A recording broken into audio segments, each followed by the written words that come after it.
My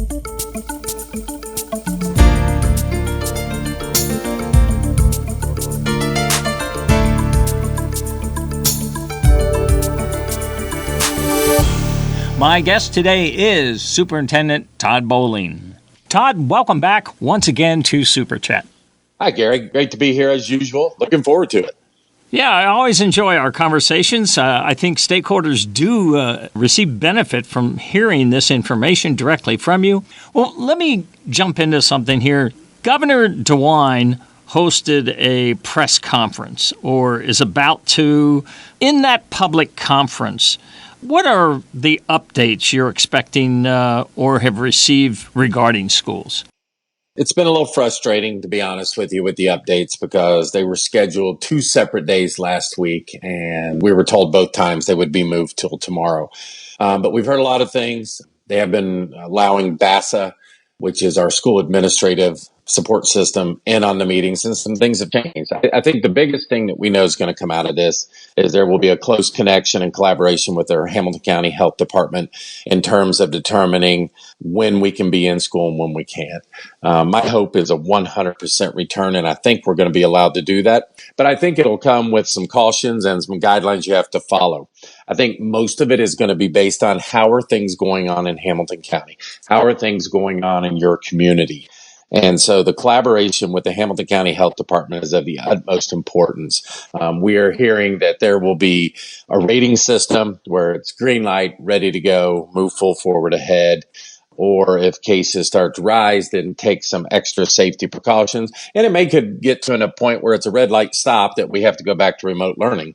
But I just want our stakeholders to understand that, if we go back to remote learning, as they know, one punishes parents because they need daycare so they can go to work. And we're ready to do our best to make sure that kids are in school, and more importantly, kids are learning after what they lost over the summer.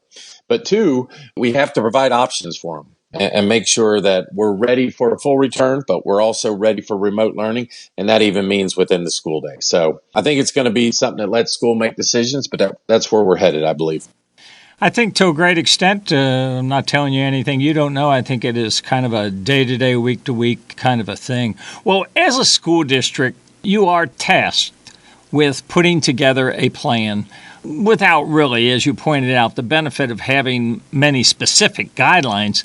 With this absence of guidance from the state in the form of specific recommendations and guidelines, how do you really move forward, though? I mean, do you just administratively get together and kind of work up multiple scenarios? I mean, how does that work? Yeah, I mean, it's even unique and different from building to building in our district. Our classroom sizes are not all the same. We know the practice in safe distancing is important.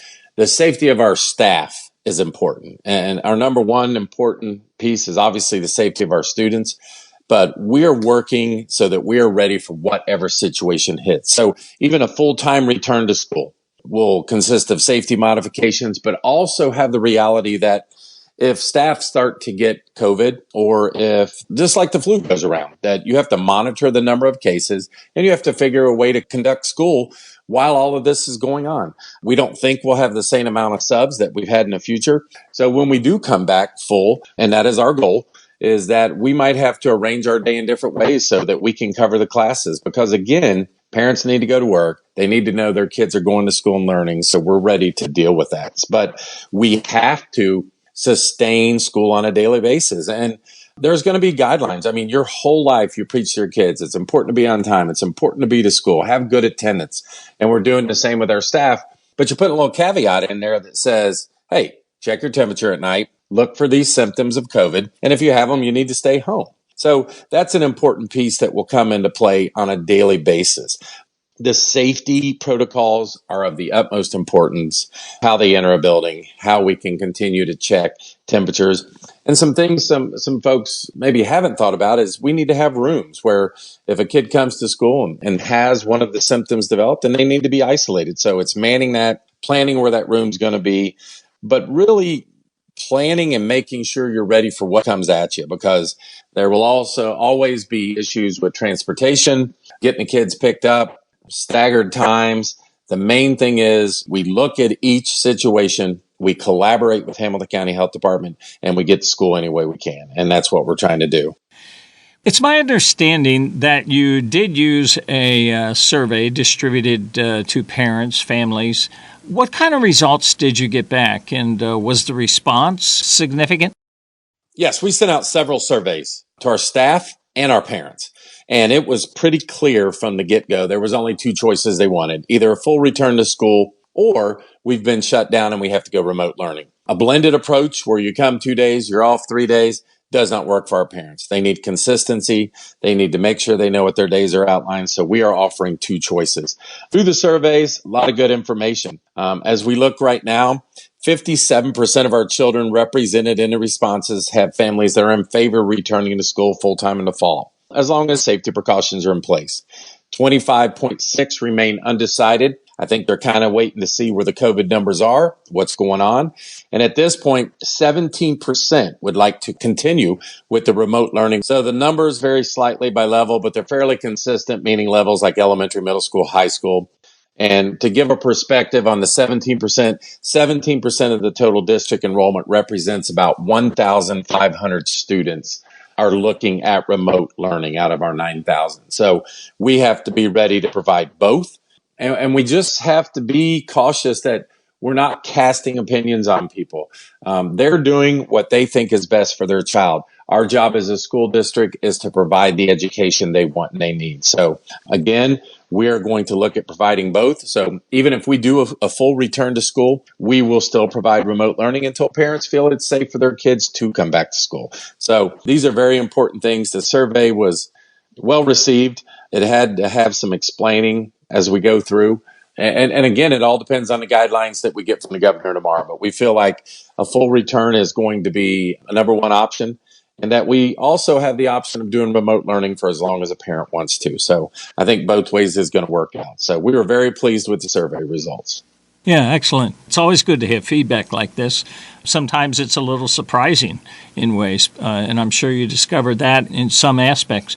Well, I would think with all these details up in the air yet, and you know how it is, schools all operate on a very set calendar, but it would be difficult under these circumstances to even create a school calendar for the new year. I mean, does that enter into the frustration at all? Big time. And, originally we had our calendar in place, starting school on the 14th, 15th, or 16th of August and trying to figure out things there. But we now, at the last board meeting, discussed August 27th because there is a lot of training for safety protocol that needs to go on. We have to decide what doors are students entering and exiting buildings. And in our high schools, that's a big deal. There's a large group in our elementaries of 900. That's a big deal. So what are we going to be required to do? Do we have to monitor temperatures? Are we looking for symptoms? How do things work? How is lunch going to work? Is there going to be the ability to have recess? As of right now, there is not. But I think after tomorrow, with cleaning mechanisms put in place, and not only the playground, but the cafeteria and the classrooms, how much cleaning is needed, how many supplies are needed, what are the safety protocols, and then teachers being given time at the beginning of our school year in August all the way up through the 27th to collaborate and plan for remote learning, because we don't know at any time where they might be home and have to be looking for symptoms because they've been exposed or their students in their class have been identified. So we're seeing a lot of this right now with our high school sports starting across the state. They're shutting down summer camps because a kid tests positive. Well, the same thing's going to happen during the school year. And so we have to work on what safety protocols and what plans are put in place once a child or adult tests positive for COVID, and then find out what the quarantine days are. But it's just really difficult to get a starting and a stopping point when you just don't know what's going to happen. So I think in the month of July, we will go for approval of August 27th starting date as we move forward. And it will be a gradual where we will have a 6th grade orientation day, a 9th grade orientation day, kindergarten orientation, preschool. But all that information will be coming out. We're basically just waiting to see what we hear tomorrow. But a lot of things, transportation, food service, all depends on training, safety protocols. Because again, not only is the students' safety important, but our staff. We have 1,200 employees, and it is our job to look out for them. And allow me to change topics altogether, because I was curious about this. In the midst of this summer season, what other learning opportunities do you have taking place over this summer break season? Yeah. The one reference that I made was the high school sports. It has been very valuable to allow the sports teams to come in, check temperatures, go through protocols. That's been good practice. But we're also putting together an elementary summer school that will allow students to be bused to school and from school and fed breakfast and lunch at school. One of the major reasons we wanted to do this is, one, catch up students on some lost learning over the summer and last fall, and two, to practice the protocols that we want to use once school starts full bore. So we can take some safety videos. We can talk about distancing while we're in there, what type of mask teachers are required to wear. Can we use shields? What type of spacing can apply in a classroom? What spacing look like when they go to the cafeteria? How do you transfer back and forth to the hallways? So we've had some awesome teachers step up to the challenge and volunteering and working this summer to let us practice these things. But this summer program working on literacy will be very important to getting the guidelines we need established so we can hit the ground running in August when all kids come back. It's a great opportunity and very much appreciate the way the staff have stepped up and volunteered to help. It does make a difference. Well, Todd, another good, informative report. I'm glad we have this opportunity and time each month when you can speak directly to your stakeholders. I think it's a valuable vehicle and a channel for them. I want to thank you once again for joining me here on SuperChat. Thanks, Gary. It's always a pleasure, and we appreciate the service you provide for us. It's awesome. Thank you.